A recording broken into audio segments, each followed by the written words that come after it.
constituted subjectivity.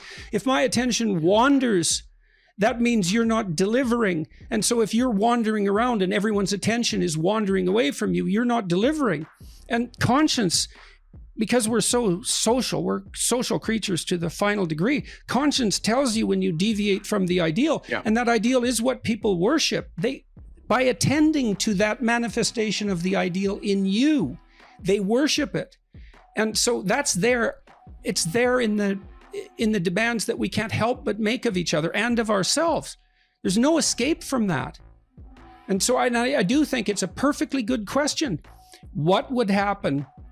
And this is the right question for your life. What would happen if you took that seriously? And so again, what I see is that it doesn't seem to me to be, if the church can no longer attract young people, it has to be that they're not taking that with sufficient seriousness. Now, yeah, I think there's a lot to that. I don't want to externalize the blame. It's like, I know the church is a human organization and all of that, but it's still evidence. When I was coming of age, so back in, like, say, the 1970s, the presumption of the church was we should make this thing as easy as possible, because if we make it hard, these people are going to run away. So we don't want to make it intellectually easy. So I got a very dumbed down Catholicism. It was through the grace of God that I discovered later in life the very rich Catholic intellectual tradition. But when I was going through school, including through high school, banners and balloons and collages, and it was very superficial. We got the clearer impression when I was a kid that English and science and math and all that were serious subjects. Religion was like gym, or it was like, I don't know what else, like art class or something. It was considered not that serious. So we dumbed it down intellectually, and we lessened the moral demand, for sure, because we didn't want, I think, people to run away. And then, I'll say it bluntly, rather pathetically, we tried to be as relevant as possible. That was the term from our time. Right, and that's like the uncool guy at the party, man. Right. If you have to strive to be relevant, you're not on the cutting edge, that's for sure. Right, and so there's a study I read some years ago that I thought was very plausible. The conclusion was what young people find compelling in a mentor figure are the two things. One is that the person knows a lot about the subject that he or she is sharing. And secondly, they're really committed to it. And when the kids sense those two things, well, there's a lot to know here, and this guy or this woman, they really believe it. They find that compelling. You don't need, the games of relevance. You don't need to dumb it down. In fact, smarten it up and make it as intellectually challenging and morally challenging as possible.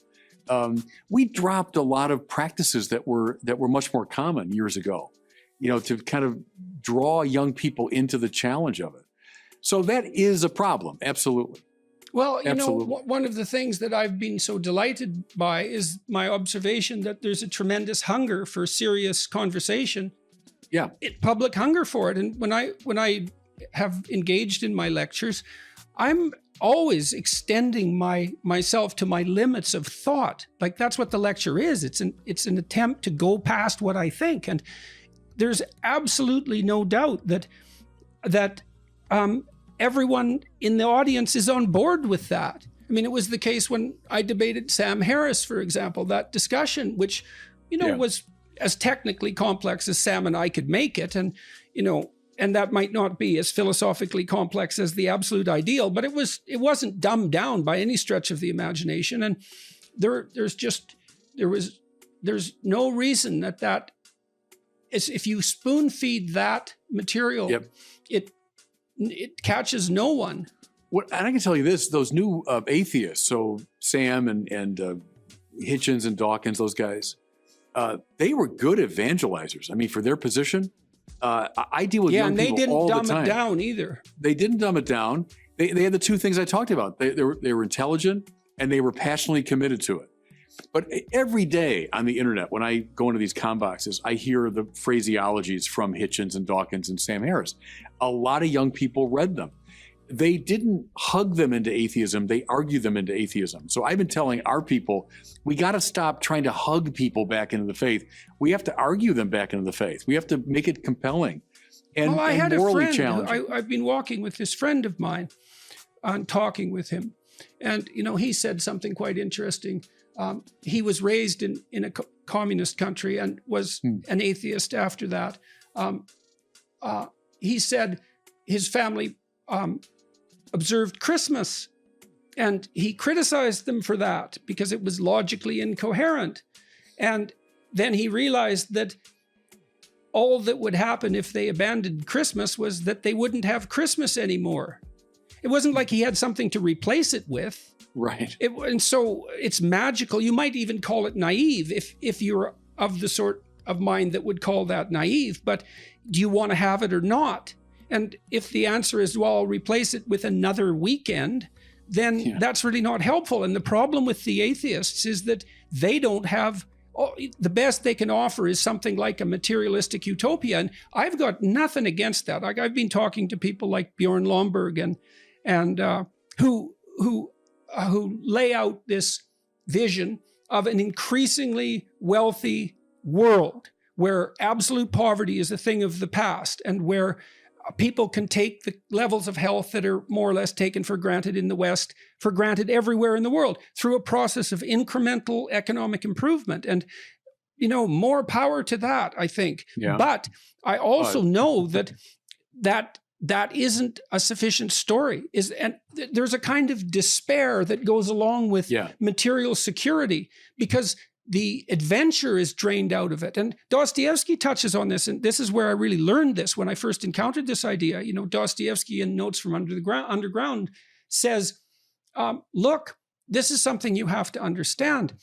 If you gave people everything they need so that they had nothing to do but eat cakes and busy themselves with the continuation of the species, if they were so happy that nothing but bubbles of bliss would appear on the surface of the water that they were in, they would smash it all to pieces just so that something adventurous and unique could happen. And so like, there has to be a call to a higher order of spiritual being, let's say, or psychological being that accompanies that materialism, or we won't even accept it. It'll kill us. No, absolutely. It'll smother us. It's got to be the call to sanctity. And the call to sanctity is a call to love. And there, Dostoevsky, you know, love is harsh and dreadful. It's not a cute little emotion, or it's not a sentiment. Real love is harsh and dreadful because it means going into the place where people are suffering and becoming another Christ and bearing the burdens of the world. That's serious business. Love is something awful about it, you know, but when you summon someone, there's also something awful about the judgment, you know, because if you love someone, you also hold them to a standard. Yeah, you will their good, right? And that means holding to a standard. Do you know, it's Russia triggered this in my mind. I'm reading these wonderful books by this priest, Walter Chizek. I don't know if you know that.